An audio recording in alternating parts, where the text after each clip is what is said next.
Hello, we meet again. My name is Jason, and today I have an IELTS speaking test for you. Then I'm going to show you an overall 10 top tips to help you with a speaking test.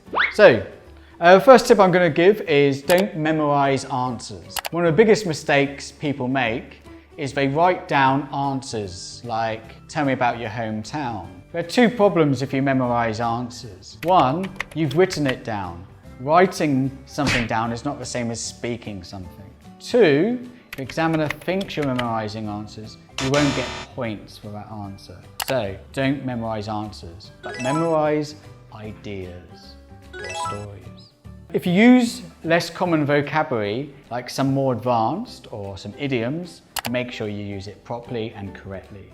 Use a range of grammatical sentence structures. Don't just use basic sentences. Use some complex sentences, some compound sentences, add a couple of relative clauses if you can. Tip number 4 is pause. Don't hesitate, but pause. Now, the problem you have if you don't pause, it doesn't sound very natural. So what I mean is pause before you move on to the next sentence, or if you want to make something clear. 5, show a good range of pronunciation structures. So for example, use intonation, use word stress, use sentence stress correctly. If you're not too sure what intonation is or sentence stress, do look it up. Number 6, expand your answer, extend your answer. Give reasons for your answers and give examples for your answers. 7, try and sound as natural as possible. English is an emotional language, so do sound natural. So for example, when did you last feel really happy? Oh, I felt really happy last week because it was my birthday and all my friends came there. That sounded natural. Oh, last week it was my birthday, I was happy. That does not sound natural.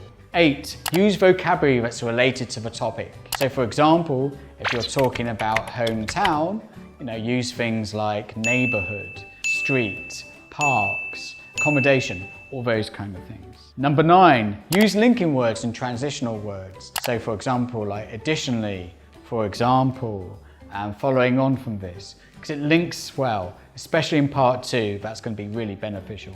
And number 10, get your pronunciation right for common mistakes. So for example, past tense, ed. So for example, I visited my family. I loaded up my van. I wished my best friend good luck.